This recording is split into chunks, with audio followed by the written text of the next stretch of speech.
ఇందులో ఉన్నా నాకు కూడా ఏం అర్థం కాలా.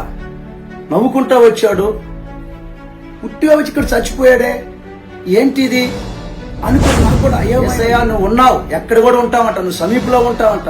తండ్రి ఆ బిడ్డ చచ్చిపోయాడయా, అయ్యా ఆ బిడ్డను బతికించు నాయన, ఆ బిడ్డను కానీ బతికిస్తే నేను బతుకున్నంత కాలం నీ మాటలు ఎక్కడైనా ఈ సాక్ష్యాన్ని చెప్తాను బాబా. మీరు అదే అడిగారు, తాకండి బతికించు ఆయన అన్నప్పుడు ఆ చచ్చిపోయిన వాడు నా కళ్ళతో నేను చచ్చిపోయిన వాడు. దేవునికి స్తోత్రాలు. ఈ లైవ్లో పాల్గొంటున్న ప్రతి ఒక్కరికి నా హృదయపూర్వకమైన వందనాలు తెలియజేస్తున్నాను.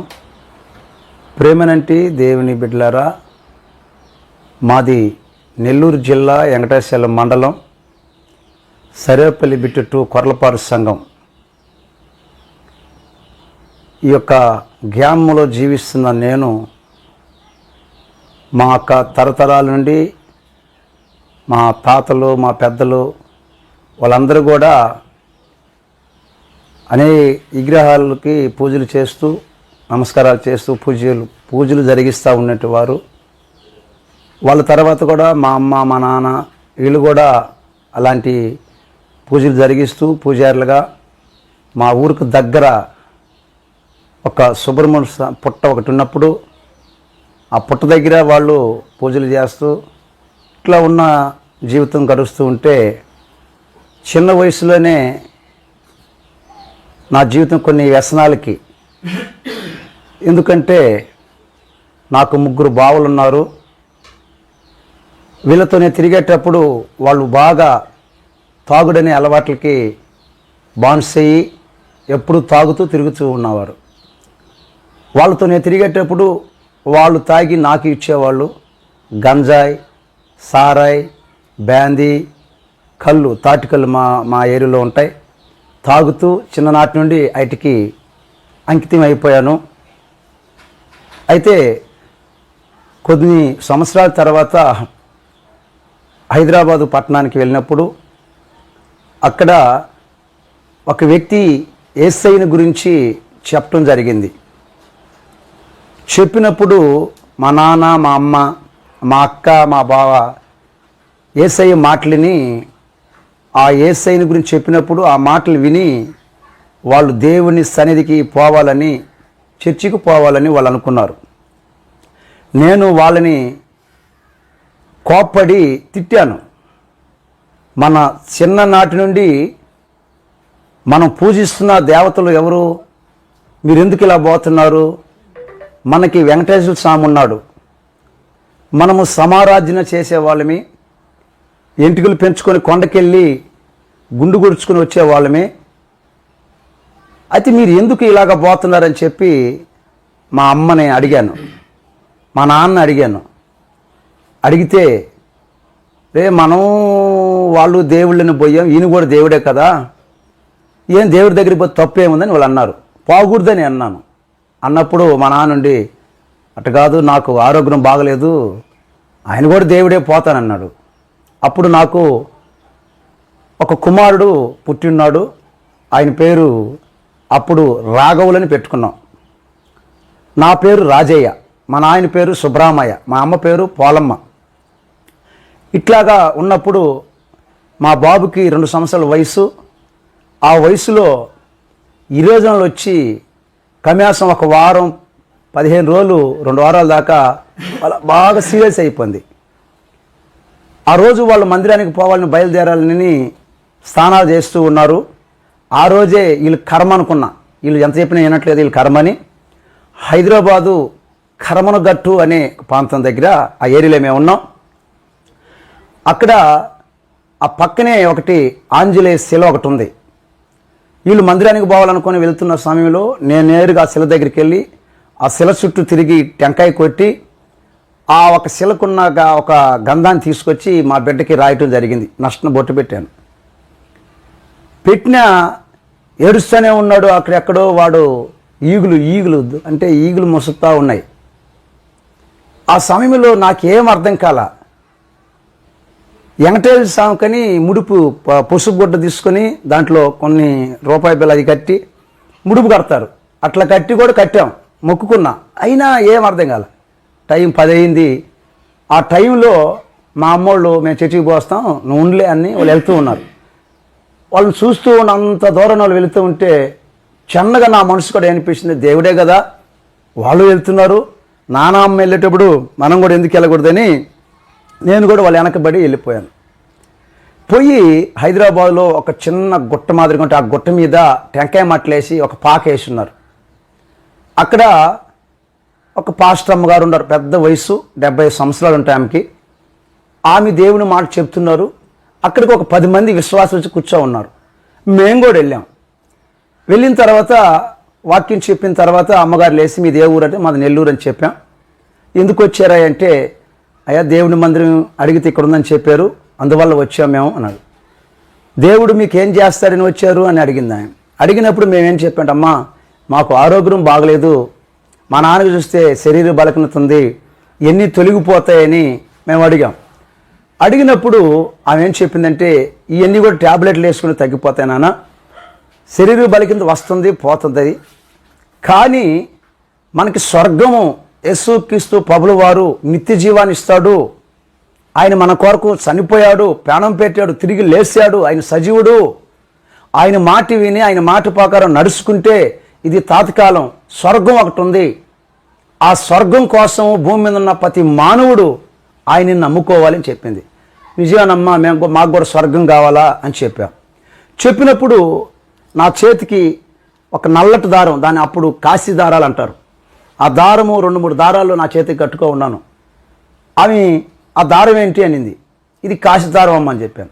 ఎందుకు కట్టుకున్నావు, దాన్ని ఇప్పేస్తా, ఇంకేమన్నా ఉన్నాయి మీ ఇక్కడ దారాలు అన్నప్పుడు అప్పుడు మా అమ్మ దగ్గర కానీ మా నాన్న దగ్గర కానీ మా తమ్ముడి దగ్గర కానీ నా దగ్గర కానీ ఇలాంటి తాయితులు అనేటివి మేము కట్టుకొని ఉన్నాం, అవన్నీ తీసేయండి అని చెప్పింది. అవన్నీ తీసేసాం. అందరికాడ తీస్తే ఒక 1/2 కేజీ మాదిరిగా ఉన్నాయి. వీటిని తీసి పాస్టర్ అమ్మ చేతిలో పెట్టినప్పుడు ఆమె వీటిని పారేసి మాకు ప్రార్థన చేసింది. హైదరాబాద్లో మేము యేసయ్యని గురించి విన్నాం. మొదటిసారి దేవుని మందిరానికి వెళ్ళాం. తర్వాత మా ఊరికి మేము వచ్చేసాం, మా ప్రాంతానికి, మా ఊరికి, మా గ్రామానికి వచ్చాం. వచ్చిన తర్వాత నాకు ఒక ఆలోచన, మనకి దేవుడు ఉన్నాడు కదా, ఈయన కూడా దేవుడు అని ఇట్లా వచ్చాం, ఏ మందిరానికి పోవాలా, ఏ చర్చికి పోవాలా, అసలు ఆ చర్చిలకు పోతే మనల్ని వెగతాలు చేస్తారు అని నాకు ఒక ఆలోచన. మా బామార్ది వెంకటేశ్వరులు ఆయన పేరు, ఆయనకి సువార్త కాగితాలు ఎవరో ఇచ్చారు, తీసుకొచ్చి నాకు ఇచ్చాడు. ఇచ్చినప్పుడు నాకేమనిపించింది, ఆయన దేవుడు అని చెప్పి ఈయనేం దేవుడు అంతే చెప్తా ఉంటాడని చెప్పి ఆ కాగితాలు 2 తీసుకొని చించి పారేశాను. చించి పారేసి మనకు కూడా దేవుళ్ళు ఉన్నారు, ఎన్ని చెప్తా ఉంటారు అట్ట ఇట్ట అని చెప్పి ఆయన అడిగాను. అడిగిన తర్వాత ఒక 3 నెలలు అయింది.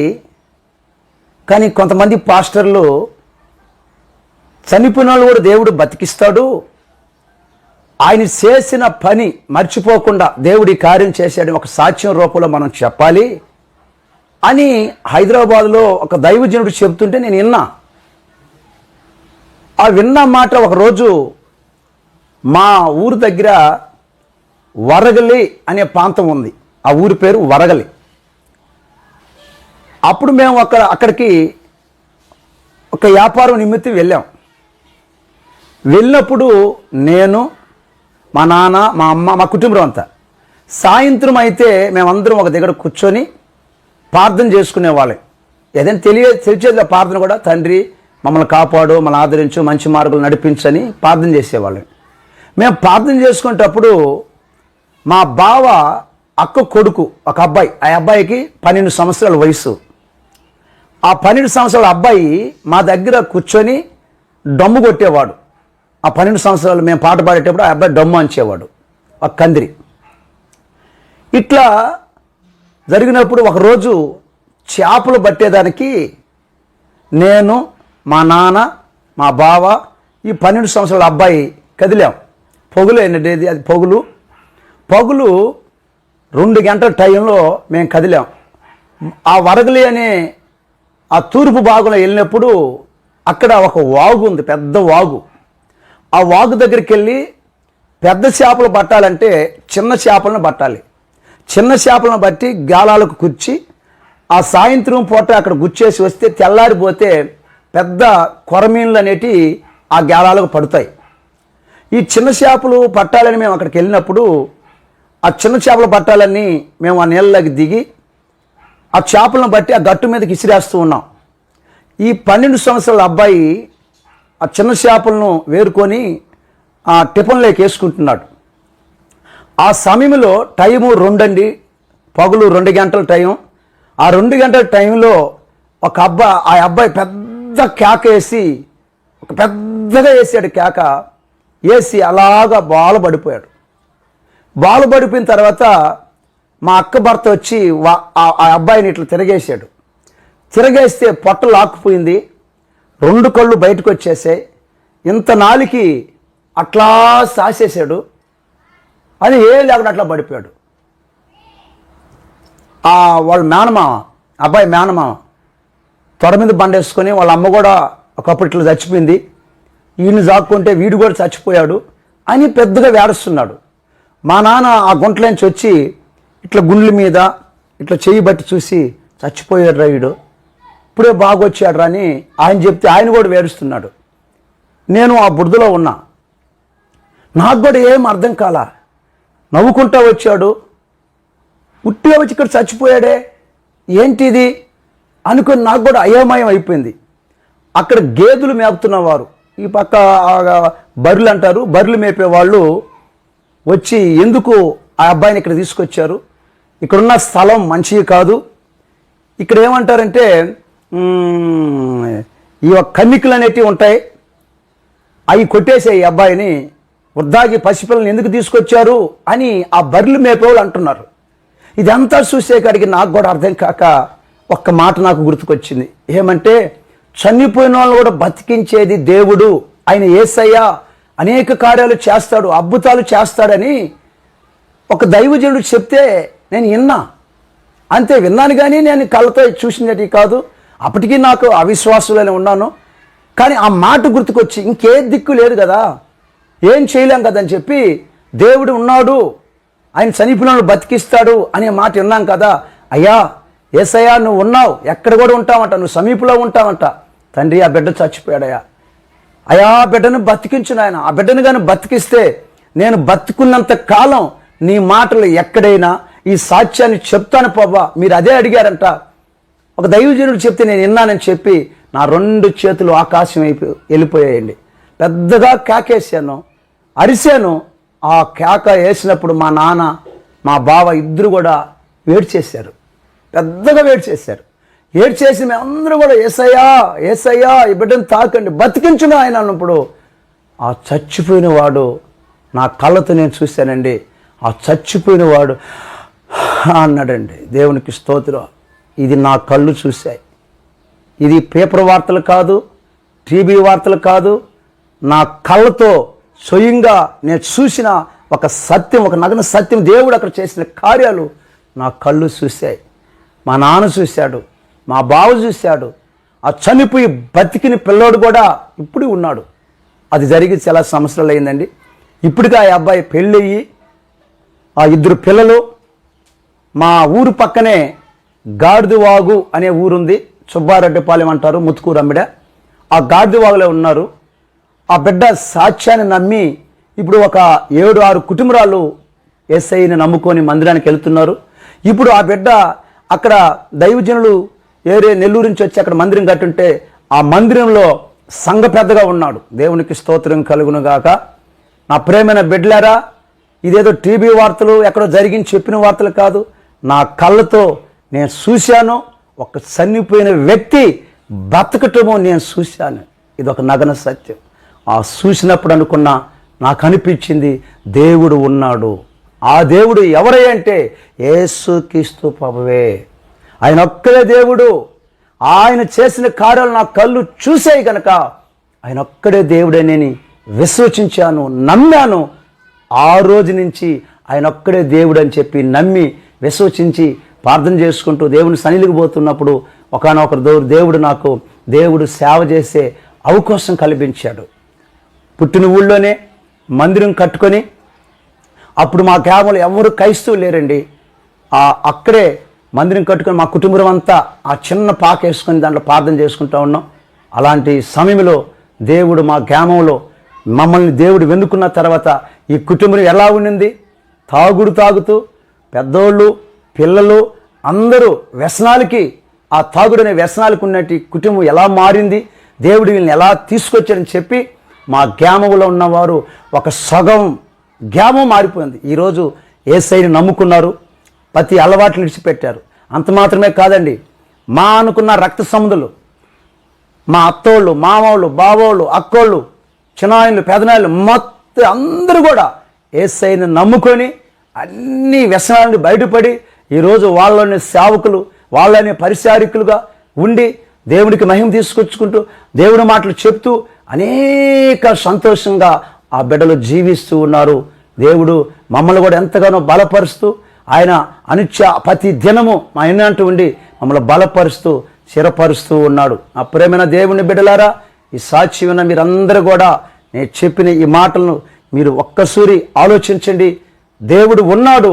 ఆయన ఎవరే అంటే ఈరోజు నేను మీకు తెలియపరుస్తున్నా, యేసుక్రీస్తు ప్రభులు వారు. ఆయన నమ్మిన వారు ఎన్నడూ ఆయన కాపాడుతూనే ఉంటాడు. ఎన్నడూ కూడా వాళ్ళు నశించిపోరండి. దేవుడు వాళ్ళని ఆదరిస్తాడు, కాపాడుతాడు. అలాంటి కృప మీ అందరికీ కావాలని యేసుక్రీస్తు పేరట మీకు అందరికీ తెలియపరుస్తూ ఈ యొక్క సాక్ష్యాన్ని ముగిస్తూ ఉన్నా. దేవుడు మిమ్మల్ని అందరూ దీవించును గాక. మీ అందరికీ వందనాలు.